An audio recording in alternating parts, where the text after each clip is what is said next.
Hi, I'm Tracey McCarthy. I trade as HR Services Bristol. I'm delighted to be with you today. I'm doing this presentation for about 30 or 40 minutes because I'd like to give a lot of time for question and answers. I'm sure that you've got burning things that you'd like to ask me. So there should be plenty of time for that. Please feel free to pop your questions in the chat and then we'll deal with them. If you need clarity around anything, then obviously as we go. Other than that, the questions I'll save towards the end. So I'm allowing about 4 minutes per slide, but it can be flexible. So why me? I've been in the workplace since 1981, and I've seen quite a lot of harassment and bullying in my time. I've been in HR for the last 25 years, 7 of which I've been absolutely delighted to support a number of parent carer forums on a retained basis. So I work with them regularly to provide HR advice and support. So moving to our aims of the session today, we'll just clarify what bullying and harassment is, because they're, for employment law purposes, they're handled quite differently. How to prevent, so having a proactive approach to have a lower risk of bullying and harassment in your organisation, and hopefully making it a safe place to work as possible. If it does happen, how you should respond to a complaint, and what resources you can rely on to manage that. Also vulnerabilities of managers, because it can be quite scary when you have a complaint like this, especially if you haven't dealt with it before. And the dangers of failing to respond to any complaints of bullying and or harassment. So ACAS, that's the Advisory, Conciliation and Arbitration Service. You can see why they shortened it to ACAS. Traditionally, ACAS supported unions, but they're, I think, popular now for providing a free advice line for employees and employers, government funded, to help with any issues they may have. So ACAS have defined bullying as offensive, intimidating, malicious or insulting behaviour, or an abuse or misuse of power which undermines, humiliates, denigrates or injures the recipient. There's a lot of words there, and as we go through, I'll bring greater clarity to that. Before we go any further, I just want to run through some of the differences between bullying and harassment to give you further insight into why these are treated differently. With harassment, it has to be linked to a protected characteristic, so there needs to be an element of discrimination in there. I'll just move on to those. For the protected characteristics, if anybody needs reminding, there's 9 of them, so it's very difficult to forget 1 or 2 of them. So when looking at harassment, you need to assign it to the discrimination as listed in the Equality Act 2010. With bullying, you don't need to do that. So traditionally, bullying, I'm sure you've heard of some of these before, excluding people in the workplace, or the silent treatment, which can have an equally detrimental effect as something that is more tangible, verbal, or something that you can see. Spreading rumours about somebody,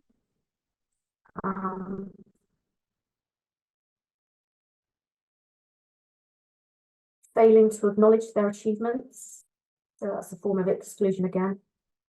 Denying development opportunities to people, so not treating them equally, fairly. Overburdening them with work. I'm sure we've all felt overburdened with work, but that can be a tactic for bullying people, overburdening them to the point of burnout. This is one I see quite frequently, not always in relation to bullying, but failing to follow a fair, consistent process. So perhaps somebody will be let off lightly, but get more favourable treatment because they're more in favour with a manager, and somebody will have a lot harsher treatment. So that can a pattern of it, setting somebody up to fail. So a bit of all of those that I've just mentioned could be an example of that. Not acknowledging someone's role or status in the organisation. For example, if somebody has been promoted recently and members of the team were not happy with that decision, they could fail to engage with that person. And again, they'll be setting that person up to fail if they haven't got the support of the team. Don't just remember, and I will acknowledge that managers can be bullied as well. They're not immune. Inappropriate criticism of the individual or the team. I've experienced this in my time where a whole team was disliked by certain people, and that was a very difficult thing to go through. Sabotage. So that could be undoing somebody's work that they've done. A really trivial example, but you've put the tea urn on for a meeting. Everybody comes into the meeting and says the urn's cold because somebody's come up behind them and turned the urn off. Just the power and control, the bullying. That's just one example. As opposed to harassment, again, just a reminder, protected characteristics. So jokes that, we talk about banter in the workplace, but sometimes banter is not funny and it crosses over into the harassment threshold. So that can be verbal or written, offensive jokes, views, criticism, comments in the workplace. Could be unwanted physical contact. So hugging might be appropriate in one organisation or one team, might not be in another. People brushing up against someone, invading their personal space, touching hair. It's about those personal boundaries and respect. Coercion, intimidation. I think intimidation comes into all of this. And intrusion, following, stalking, spying. Before we go on to harassment, I'd just like to tell you a story. So Sarah was a community worker and she supported vulnerable people. She's very skilled and experienced. But all of a sudden, out of the blue, allegations were received that Sarah's mental health had declined recently. 2 people reported smelling alcohol on her breath. I've changed all the names and the circumstances for anonymity, by the way. So Jim, her line manager, agreed with the HR advisor's advice that an investigation should be carried out to find out if there was any validity to the allegation that she'd been consuming alcohol and working under the influence of alcohol. The HR advisor said that another manager should investigate this, not Jim. But Jim was very persuasive. He insisted that it was him. He was the best person. He would take care of it. And the HR advisor was persuaded. And so the HR advisor contacted Sarah and said that her line manager would be investigated. Promptly, Sarah broke down, very distressed, and said, I can't have him investigating. I can't. So the HR advisor thought, well, that's a bit of a funny way to respond to an allegation, you know, you might be very defensive and say, no, I haven't been drinking. You might say, well, what sort of investigation is this? You know, what support am I going to get? But no, it was all focused on her line manager not being part of it. So the HR advisor spoke to her. She went out and visited her in her own home. She gained her trust over the course of 2 days and said, you're going to have to tell me why. The HR advisor knew there was something not quite right. You're going to have to tell me why. And eventually Sarah disclosed Jim had been harassing her to the extent of asking for sexual favours during supervision sessions in the office. And she was using alcohol to forget what she was going through. I was that HR advisor, that's why, you know, I recall it. I'll never forget it. So that there's an example of harassment as opposed to bullying. That case ended with the line manager losing his job, and Sarah was able to move on, and she was grateful for the support she had, but it was not an easy time.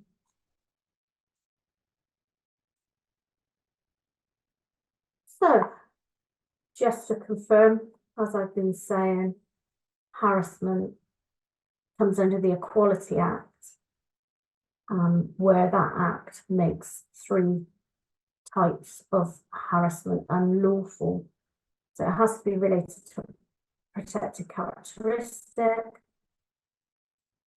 As I've just described, unwanted sexual conduct or harassment related to sex, where people are treated less favourably. So I think that covers everything.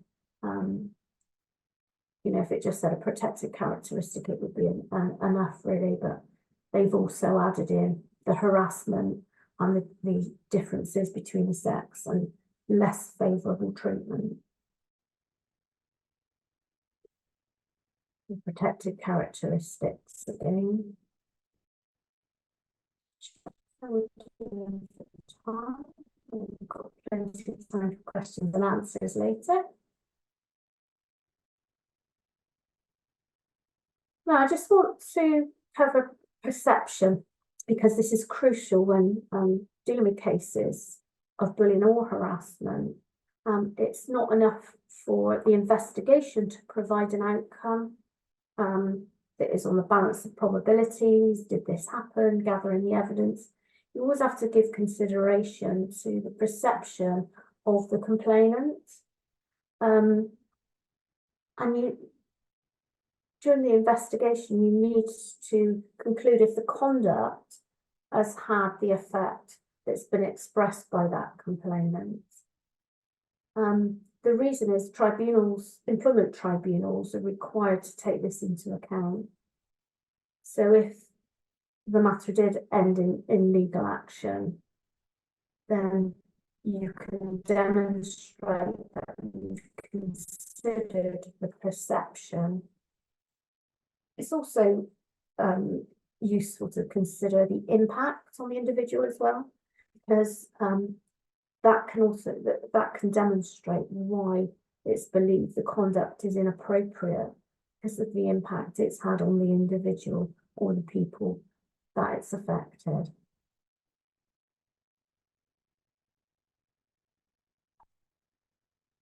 So why do you have to do all of this? So employers are liable for claims of harassment by employees during their employment. They must also take reasonable steps. Hi, Tracy. Sorry to interrupt. Yeah. Just a few people having a bit of an issue with the sound. So I think it, okay. So I don't know if you just want to keep your focus on the microphone, wherever that is. I think it's when you turn your head a bit. It's when I turn my head to the to the slides. Okay, I've got a copy of the slides here. So thank you. That's useful to know. and I'll speak up as well. So please let me know if it's still a problem. Okay, so I was just talking about the liability for employers. Employers are responsible for any acts of harassment proven to have taken place in the workplace. They must also take reasonable steps to prevent it. So the classic one for me is when you see in shops, we will not tolerate abuse of our staff. That's a proactive approach to that employer demonstrating that they won't tolerate acts of harassment in their business. So it doesn't just apply to inside the business in the workplace, it can happen outside. So that could be a work event, Christmas do, that could be a meeting that's in a social contact, but it's discussing, you know, an extension of the working environment. It could be on others' premises, so it could be if you, you're required to go out and deliver on other people's premises. I'm sure you can think of some of those as well. I'll just catch up with my notes.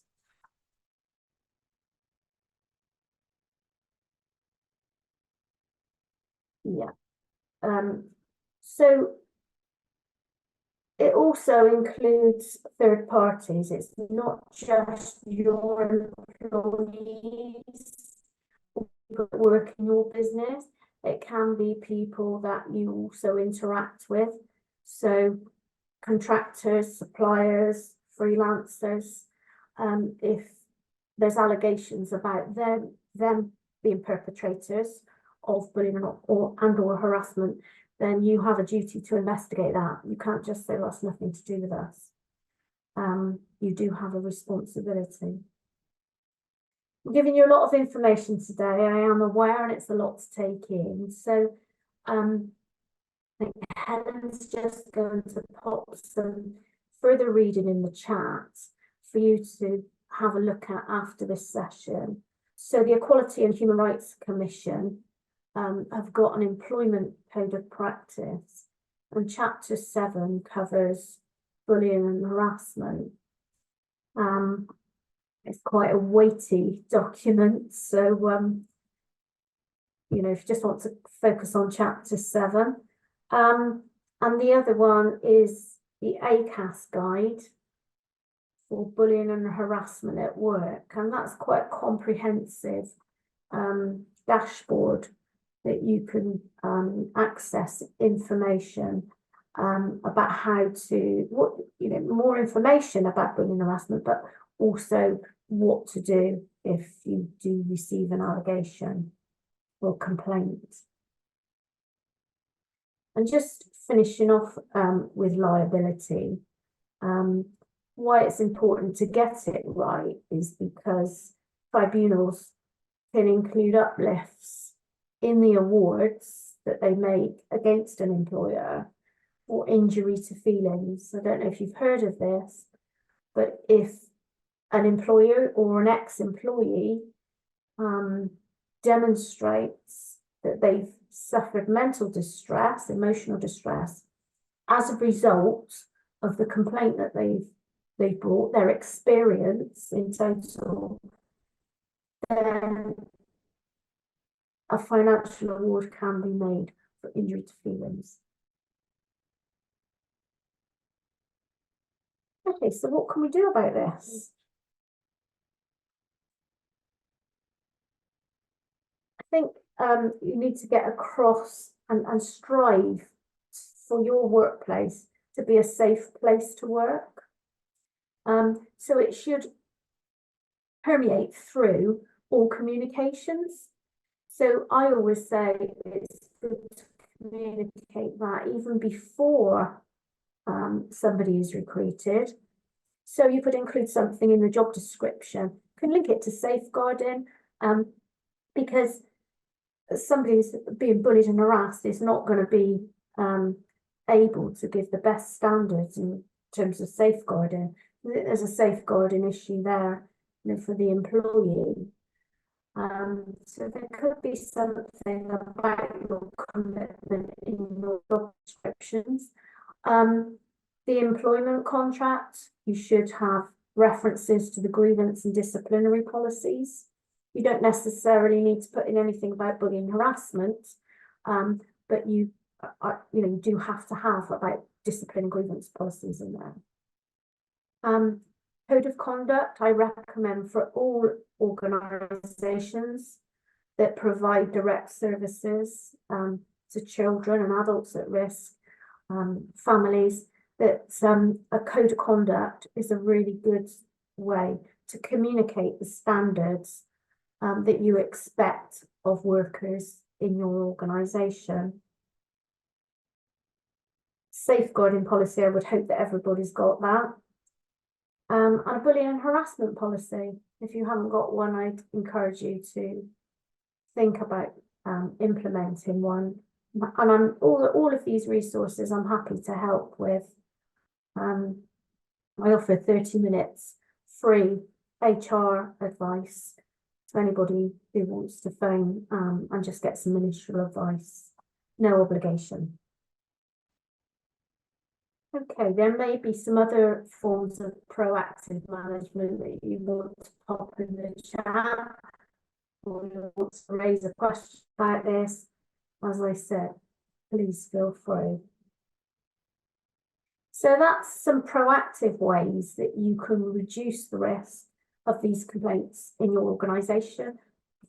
Excuse me, make a more harmonious working environment, a safer place to work. But should you get a complaint, the reactive management of bullying and harassment we'll just cover before we move on. So I'd always encourage you to act swiftly. Obviously, it's quite distressing for somebody not just to experience bullying and harassment or to feel that they are being bullied or harassed, but to have to then bring a complaint. That's quite a scary thing for people to do. So your swift and appropriate response is going to make all the difference.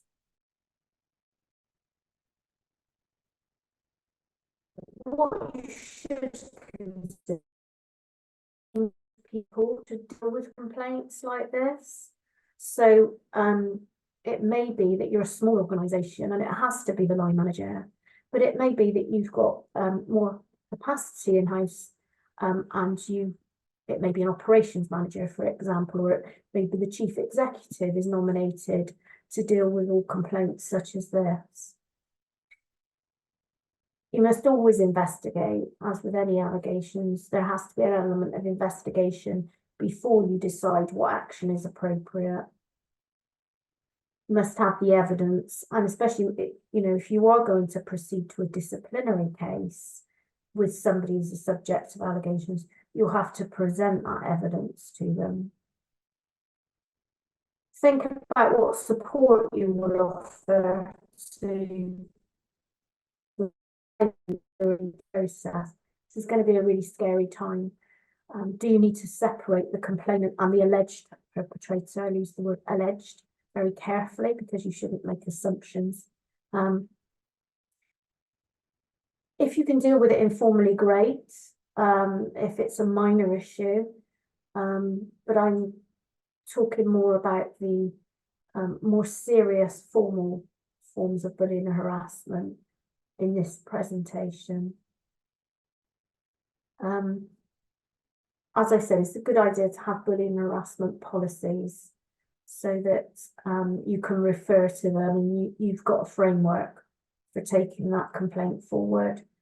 You could think about mediation, although external mediation can be quite costly, but if you do have the financial resources to do that, and there is the desire for both parties to resolve this and move on positively, then that would be much better than formal processes and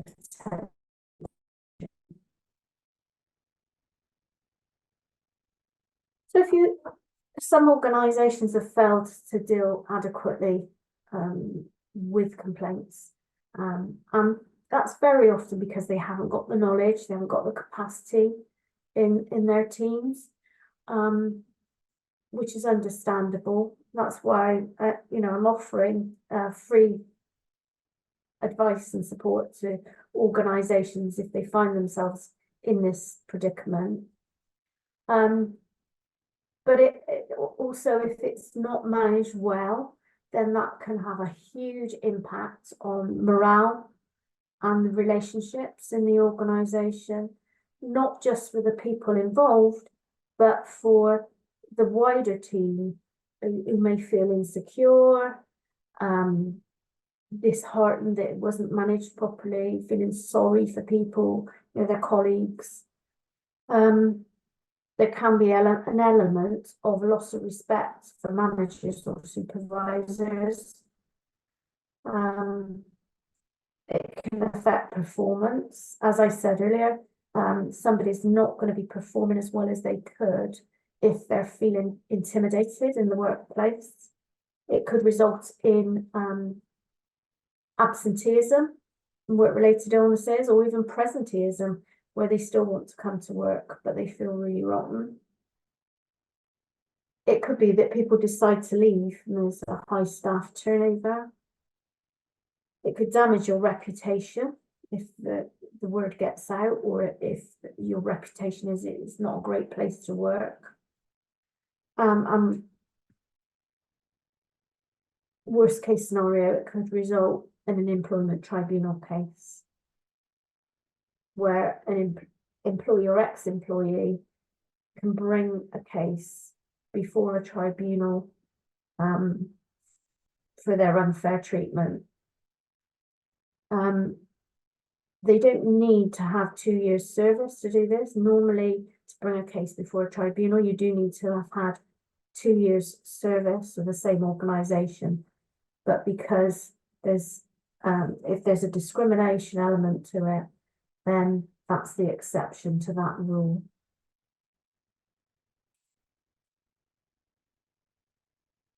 Just one other thing in terms of tribunal cases, that there is no cap on compensation for harassment.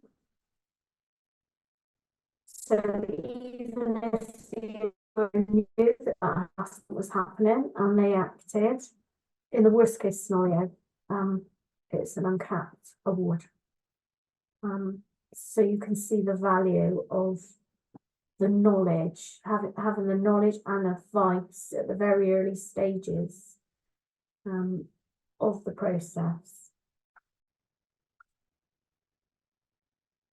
So I'm coming to the end now. And I'd be delighted to take your questions.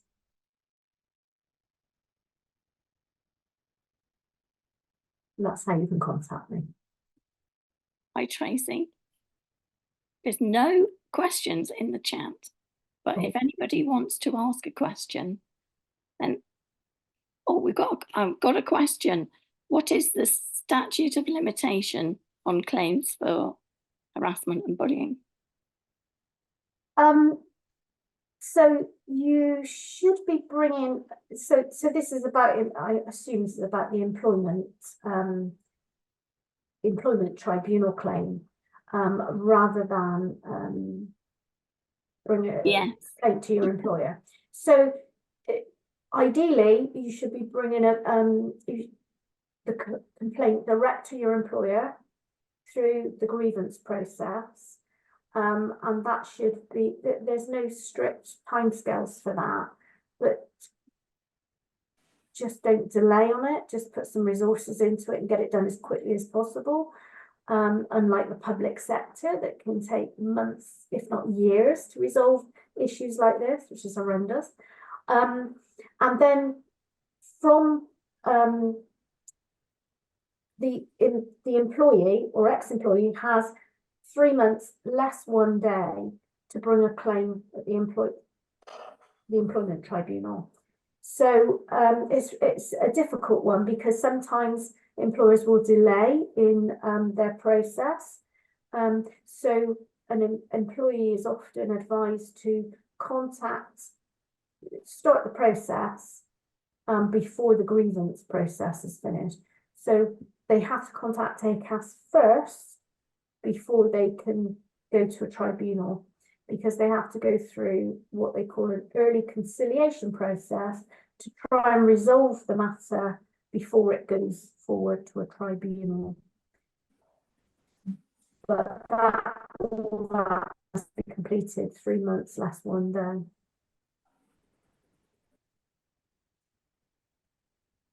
Is that okay? Thank you. Another question, could any of this apply to a person being subjected to bullying as a result of their work from people outside of the organisation? Could you repeat that question, please, Sarah? Yes. Could any of this apply to a person being subjected to bullying as a result of their work from people outside of the organisation? So I'm assuming this is somebody were employed by an organisation but delivering elsewhere. So this is somebody working for a forum, but they're being bullied by somebody outside of their organisation. Oh yeah, so that's what I said in one of the slides. It said it doesn't just apply to colleagues, it applies to contractors, freelancers, suppliers. Absolutely, yeah. What if it's from somebody who isn't a contractor or a supplier, but is somebody, say, from another local group who's bullying them? So the employer has the responsibility to respond to that employee. So they would need, so when the investigation is happening, they would need to liaise with that group to be able to gather the evidence. People may need to be interviewed to explore the allegations. But yes, absolutely. And then the employer would need to give a formal response to the employee. Okay. So presumably there are actions that the forum can take as the employer to try and protect the employee in that situation. Absolutely, yes. Okay. Yeah. And in a commercial context, you can say, we won't allow we won't work with that person again. Okay. You can't be that tough. If it is a serious matter, you would have to say, and it may be that you need to use that other group's complaints process. Sorry, there's no sort of simple black and white answer for this one, but it's about investigating, taking the allegations seriously, and carrying out a full and thorough investigation. Yeah, okay. And just to flag up to everyone that on that particular question, there are resources from the Susie Lamplugh Trust, and there's another organisation that I can't remember the name of right now, but I will. There's a national bullying helpline as well. I'll dig the contacts out for the support organisations and put them on a resource that will hopefully be able to send out to everybody who registered for today's session. And Susie Lamplugh Trust is very good, very well respected. Yeah. So I'll just cover off as well about volunteers, because I've talked about people that are directly employed by your organisation, but sometimes it can involve volunteers. Sorry, you're just cutting out there, Use any of your volunteer policy. Sorry, Sorry, I was just saying about if the complaints or the allegations concern volunteers, so employment law wouldn't apply to them, but you would need to use your any policies you've got around volunteers, or if it's included in your bullying harassment policy. But I've got some volunteering resources as well. So if anybody wants further advice about that, then I can send that to you. Thanks, Tracey. There's no more questions at the moment. Does anyone want to ask their own? Oh, I've got a hand up. Georgina, did you? Hi.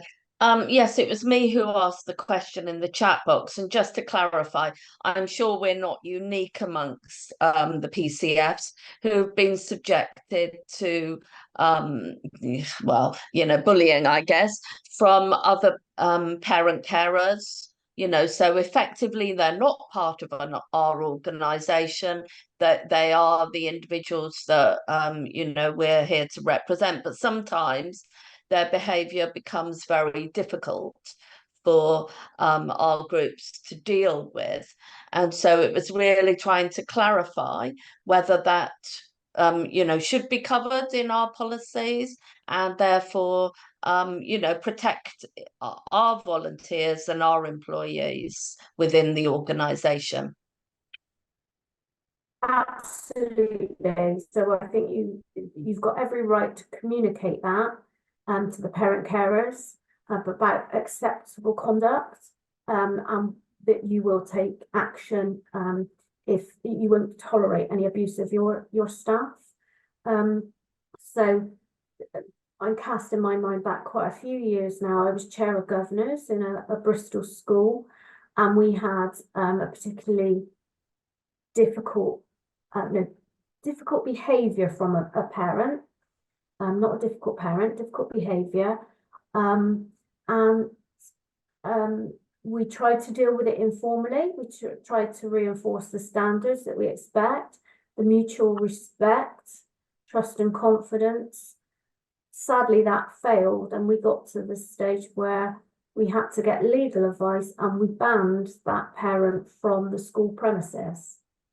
So again, extreme example, but I think if you're going through the stages, proactively communicating that, you know, there are standards, having a process for if it goes wrong, and what you will do, whether that is speaking to the parent or writing to the parent, whatever it is you need to do. But ultimately, you need to protect your staff and the workers in your organisation, and you have to have the right to exclude that person from using your services.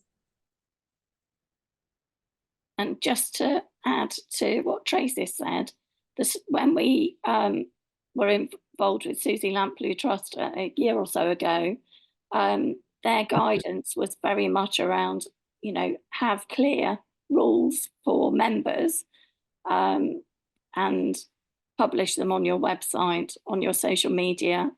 And if someone breaches those rules, then at the first time, flag it up to them what the breach is, and just say that it's, you know, just a warning. But if it happens again, you'll have to take them off your social media. So I think they were very much saying that since COVID, there's been a huge rise in the deterioration of people's behaviour, both face-to-face and on social media, and that they were very much saying that if you take a stance at the first kind of breach of any rules, then it tends to help moderate people's behaviour, and everyone else kind of falls into line. But if you let it slide, then there's a bit of a pile on. So it's about. Sorry, Sarah. So it was just about managing it at a very early stage. Everybody needs to feel safe in that environment, and I think if you're not acting, they're not going to feel safe. And I think, although Sarah gave a good example that you can nip it in the bud if you deal with it early on, that, you know, stalking has been in the media recently, and, you know, don't underestimate stalking. So that example I gave you of where we had to ban someone from the workplace, that was the stalking of a teacher by a parent. and that behaviour just became absolutely unmanageable. So, you know, don't underestimate what you might be dealing with. Thanks, Tracy. Are there any other questions? I can't see any other hands up and nothing in the chat. So it might be, Sarah, that people want to have a confidential chat. It's not appropriate to divulge such sensitive things on this call. And as I say, I'm quite happy for you to phone me up. You don't even need to tell me who you are. Phone me up and have a confidential chat. And obviously you can also talk to your regional advisor. We've got all kinds of different support options that we can draw on to help you. We can use associates to support around communication and policies. We can use we've got specific associates who just do mediation. So if you need some support with mediation, then do get in touch. We've had some really good successes with some of our mediation. So always good to kind of give it a go, and we can draw on, if you haven't got the funds to pay for it, then we can either use some of our associate budget to cover it, or we can support you to do a priority grant application when those become available. So it's always worth a conversation with your regional advisor. What a great service. That's amazing. I didn't realise you Yours too, I think, Tracy. Yeah, that is really good, because if you external mediation, talking about £1,000 minimum. Yeah, we have a really good mediator who fortunately doesn't charge that much. Right. And can often perform miracles. Bit like me, if you're working as a freelancer, you can keep overheads low. Exactly. It is often cost effective for small organisations such as the forums. Okay, so have we got any more questions, Helen? No, we've had nothing else through in the last few moments. If anybody else does have any burning last minute questions, if you'd like to either unmute yourself or raise your virtual hand. Oh, we've got some thanks coming through in the chat, which is always lovely. Oh, that's nice. Tracy, anything else you'd like to finish off with? Yeah, I'll just pick up on what you just said about future topics. So I've been talking with Sarah about what we could offer next. We're going to look at roles, responsibilities and boundaries in our next topic, because I think that is quite relevant for forums, especially when you've got you're working with volunteers as well, working with the local authority, and how to manage those boundaries, especially perhaps when your organisation is growing. You may have moved from a volunteer model and you've started to employ people, and you've got the mix of volunteers and employees. It can be quite challenging. So I'm working on a programme to explore that topic, and to give you some helpful tips, hopefully. So that'll be coming out in the next few months, and that'll be more than just a session like today. That'll be more, perhaps 2 or 3 sessions, but it'll be online. Thanks very much, everyone. Hope to see you again.